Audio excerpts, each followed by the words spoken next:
Hello students, welcome to my class. আজি 5.2 exercise question number 7 or পৰা start কৰো ঠিক আছে তো ইয়াত দিয়া আছে এটা সমান্তৰ প্ৰগতিৰ 11 তম পদটো 38 আৰু 16 তম পদটো 73 হলে তাৰ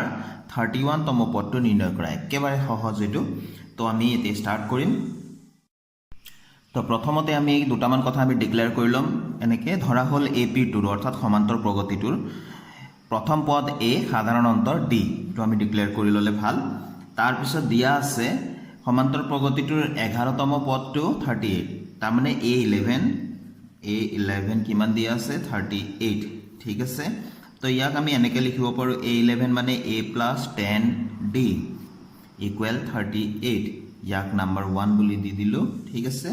আৰু কি দিয়া আছে আৰু দিয়া আছে 16 তম পদটো 73 তাৰ মানে A16 equals 73 তো A16 মানে আমি লিখিব পাৰো A + 15D ইকুৱেল কিমান দিয়া আছে তো 73 ইয়াক নাম্বাৰ 2 বুলি দিলো ঠিক আছে এতিয়া আমি 2 - 1 কৰি দিম 2 নম্বৰ সমীকৰণৰ পৰা 1 নম্বৰ সমীকৰণটো মাইনাস কৰিম তো 2 নম্বৰ সমীকৰণত আছে A + 15D সমান চিনৰ বাওফালৰ কথা কৈ আছো লেফট সাইডত মাইনাস 1 নম্বৰ সমীকৰণৰ নাম্বাৰ 1 ইকুৱেশ্যনৰ তোমাৰ সমান চিনৰ বাওফালে কি আছে A + 10D তো এটো আমি ব্ৰ্যাকেটত ৰাখিব লাগিব কাৰণ মাইনাস আছে কাৰণে তো এফালে 73 - 38 আমি 2 নম্বৰৰ পৰা নাম্বাৰ 2 ৰ পৰা 1 টো মাইনাস কৰি আছো ঠিক আছে তো A + 15D -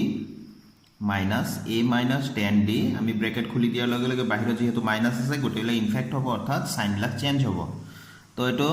73 পৰা 38 মাইনাস কৰি দিও 13 ৰ পৰা 8 গলে 5 6 ৰ পৰা 3 গলে 3 35 পালো আমি ন তো দিস ওয়ান A - A এটো ক্যান্সেল হৈ গল 15D - 10D আমি পাও 5D ইকুৱেল টু 35 তো আমি D কিমান পাম ইয়াৰ পৰা D ইকুৱেল টু 35 বাই 5 তো 5D 35 কাটিলো 5 7 যা 35 ন এটো হল 5 5 7 যা 35 therefore D equal to কিমান পালো আমি 7 পালো তো নাম্বাৰ 1 বা নাম্বাৰ 2 যিকোনো দুটা ইকুৱেশ্যনত দুটাৰ ভিতৰত যিকোনো এটা ইকুৱেশ্যনত আমি D ৰ মানটো পাতি দিম D ৰ মানটো পাতি A ৰ মানটো আমি উলিয়াম ঠিক আছে তো নাম্বাৰ 1 ৰ পৰা আমি A + 10 into D D মানে আমি 7 equal to 38 নাম্বাৰ 1 ইকুৱেশ্যনটো 1 নম্বৰ সমীকৰণটো তোমালোকে চাবা য'ত D আছে D ৰ মান পাতি দিলো তো D equal to 7 পাতি Number 1 equation to etu asile A + 10 into D ঠাইত D মান to পাতি দিলো equal 38 asile সেই কথাটোৱে ইয়াতে লিখিলো ঠিক আছে আমি ফেলে লিখি দিম D = 7 পাতি তো A equal 38 আৰু ইমান 7 * 2 = 70 হ'ব এটো প্লাসত 70 আছে সাইড চেঞ্জ কৰিলে -70 তো therefore A কিমান পালো তো 38 - 70 তো উলুটা আমাৰ হেৰি হ'ব মাইনাস কৰিম আমি মাইনাস চিনটো দি লম তো 70 ৰ পৰা 38 মাইনাস কৰিম 10 ৰ পৰা 8 গলে 2 ইয়াতে গলে 6 ৰ পৰা 3 গলে 3 32 A equal to -32 পালো এতিয়া আমি উলিয়াব লাগে 31 তম পদটো এতে মানে প্ৰথমতে লিখিলম ফৰ্মুলাটো যেহেতু A31 equal to ফৰ্মুলাটো কি হয় A31 ৰ 31 তম পদটো A + 30D হয়নে A মানে কিমান পাইছিলো আমি পাতি দিম এতিয়া -32 প্লাস এটো সিন্স যেহেতু এটো আমি জানো এটো ফর্মুলা A31 মানে A + 30D তো প্লাস 30 into D D মানে আমি কিমান পাইছিলো 7 তো -32 এটো হল প্লাস 7 3 * 21 আৰু এটো 0 ন তো এতিয়া 210 ৰ পৰা 32 মাইনাস কৰিম তো 10 ৰ পৰা 2 গলে 8 ইয়াত থাকিলে 0 again 0 মানে 10 ৰ পৰা 3 গলে 7 ইফালে থাকিলে 1 178 তো আমি লিখি দিম শেষত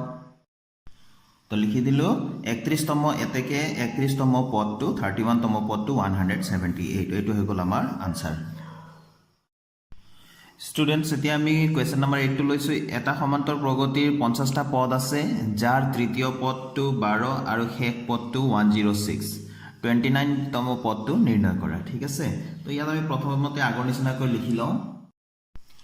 তো আমি লিখিলো এতিয়া ধৰা হল প্ৰথম পদ A সাধাৰণ অন্তৰ D পদৰ সংখ্যাটো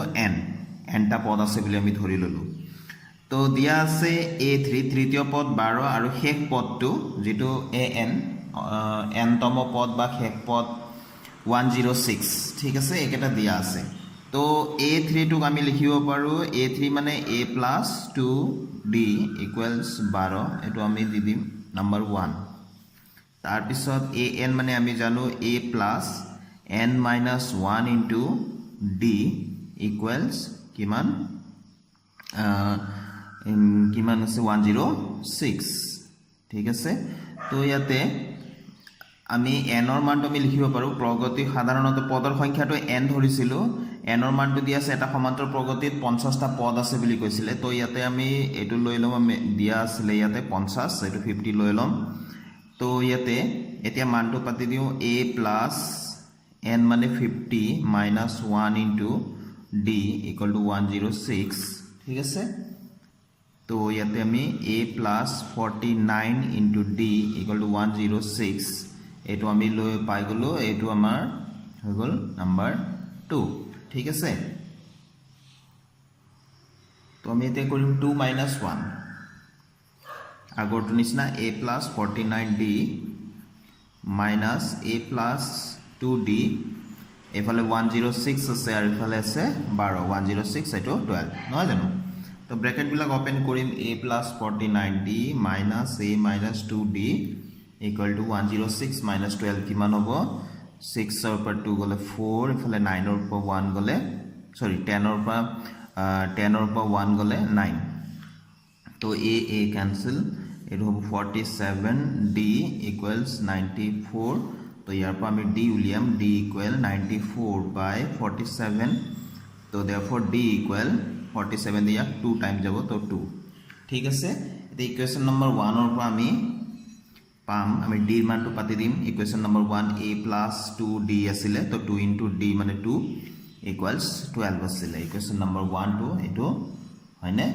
তো ঠিক আছে ইয়াতে আমি পাতি দিলো আমি ইয়াত লিখিম d equal to 2 পাতি d equal to 2 পাতিছো আমি কোয়েশ্চন হেৰিছি কি ইকুয়েশন নাম্বার 1 ত তো a plus 2 to the 4 equal 12 তো a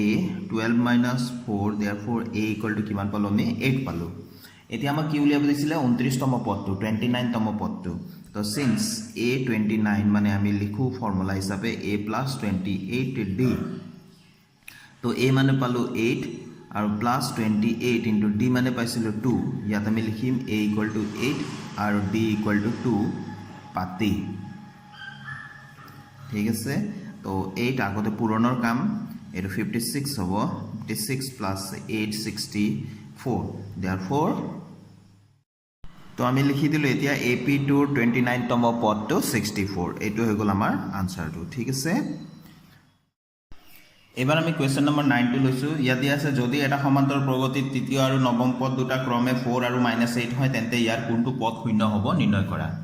ঠিক আছে তো প্ৰথমতে আমি এনেকৈ লিখি লম ডিক্লেয়াৰ কৰি লম ap2 ৰ প্ৰথম পদ a আৰু সাধাৰণ অন্তৰ d নকৰিলেও হয় কৰিলে ভাল এইখিনি ঠিক আছে তো আমাক খুদিছিলে যে ইয়াৰ কোনটো পদটো শূন্য সেইকাৰণে প্ৰথমতে আকৌ ধৰি ললো ap2 ৰ nতম পদটো শূন্য তো nতম পদটো অৰ্থাৎ ইয়াক আমি কেনেকৈ লিখিব পাৰো nতম পদটো n লিখো an টো কিমান 0 ঠিক আছে nতম পদটো আমি শূন্য বুলি ধৰি ললো তো an টো 0 an মানে আমি কি আছিল ফৰ্মুলাটো a plus n minus 1 into d equals 0 ঠিক আছে তো এতিয়া এটোক আমি নাম্বার 1 বুলি দি দিম তো আকৌ দিয়া আছে কি দিয়া আছে তৃতীয় পদটো a3 কিমান দিয়া আছে 4 এটোক আৰু কি দিয়া আছে আৰু এটা দিয়া আছে নৱম পদ মানে অৰ্থাৎ a9 9 টাৰ্মটো কিমান দিয়া আছে -8 তো a3 টোক আমি লিখিব পাৰো a plus twice d equal 4 আৰু a9 টোক আমি লিখিব পাৰো a plus 8d equals -8 ইয়াৰ পৰা আমি a আৰু d ৰ মানটো উলিয়াই লম এটোক নাম্বার 2 বুলি দিলো এটোক আমি নাম্বার 3 বুলি দিলো এই দুটাৰ পৰা আমি a আৰু d ৰ মানটো উলিয়াই লম উলিয়াই লৈ পেলাই আমি a আৰু d ৰ মানটো আমি যেটো আমাৰ ইকুয়েশন নাম্বাৰ 1 আছিল ইয়াত আমি পাতিম ঠিক আছে তো আমি আগৰ নিচিনাকৈ কৰিম আমি 3 - 2 ঠিক আছে 3 - 2 কৰিম তো a plus 8d minus a plus 2d এফালে থাকিব -8 - 4 তো আমি ব্র্যাকেট ওপেন কৰিম এতে a plus 8d minus a minus 2d equals -12 দুইটাই মাইনাস আছে যেহেতু আমি টোটাল কৰি দিব লাগিব তো তো a minus a এইটো গ'ল a minus a এইটো কেনসেল হ'ল 8d minus 2d এইটো আমি পাম 6d এফালে তো -12 আছে তো d কিমান হ'ব তেনেহলে -12/6 তো therefore d equal to 6 2 যা 12 সরি মাইনাস এটা আছে তো -2 দিব লাগিব -2 হ'ল তো d এর মান এতিয়া আমি ইকুয়েশন নাম্বার 2 ত পাতি দিম তো 2 ৰ পৰা a plus 2 into d মানে আছে -2 তো equals 4 আমি লিখি দিম d equals -2 পাতি কত পাতিলো সমীকরণ নম্বৰ 2 ঠিক আছে তো ইয়াৰ পৰা a -4 হল ইকুৱেল 4 তো আমি এতিয়া a এৰ মান উলিয়াব লাগে তো -4 টো সাইড চেঞ্জ কৰি দিম হ'ব +4 therefore a equal to কিমান পালো 8 পালো ঠিক আছে এতিয়া a আৰু d এৰ মানটো কত পাতিম 1 ত পাতিম হেকাৰণে 1 ৰ পৰা বুলি লিখিলো 1 ৰ সমীকৰণটো কি আছিল a plus n minus 1 into d equals 0 তো এর মানটো এতিয়া পাতি দিম এর মান পালো 8 n minus 1 into d পাইছিলো আমি -2 তো ব্র্যাকেটত ৰাখি পেলাই আমি লিখিব লাগিব ইকুৱেলছ 0 ইয়াত লিখিম a equal to 8 আৰু d equal to -2 পাতি ঠিক আছে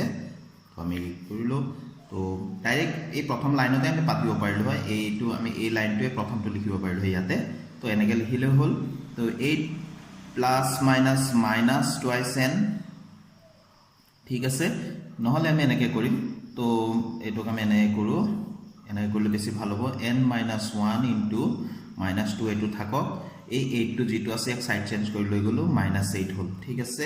তো এতিয়া n - 1 এটো থাকক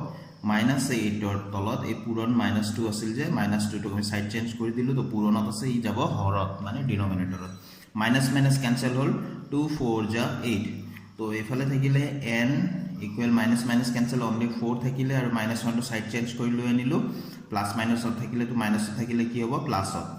তো এটো therefore n equal to 5 তো আমি শেষত লিখি দিম ap টোৰ পঞ্চতম 5তম পদটো শূন্য হ'ব 5th টার্মটো 0 হ'ব ঠিক আছে তো এটো হৈ গল আনসারটো কি 5 মই অঙ্কটো এবাৰ ওপৰৰ পৰা তললৈ দেখুৱাই দিছো লগতে মোৰ ভিডিও আজি মই ইয়াতে সামৰিছো আশা কৰো মোৰ ভিডিওই তোমালোকক অঙ্ক শিকাত সহায় কৰি আছে যদি মোৰ ভিডিওবোৰ ভাল লাগে তেনেহলে তোমালোকে লাইক এটা শেয়াৰ কৰি যাবা লগতে নিজৰ ফ্ৰেণ্ডছৰ মাজত শেয়াৰ কৰিবা আৰু তোমালোকে চেনেলটো যদি সাবস্ক্ৰাইব কৰা নাই এতিয়া সাবস্ক্ৰাইব কৰি লবা নিজৰ ফ্ৰেণ্ড সকলকো সাবস্ক্ৰাইব কৰাবা বুলি মই আশা ৰাখিলো থ্যাংক ইউ ষ্টুডেন্টস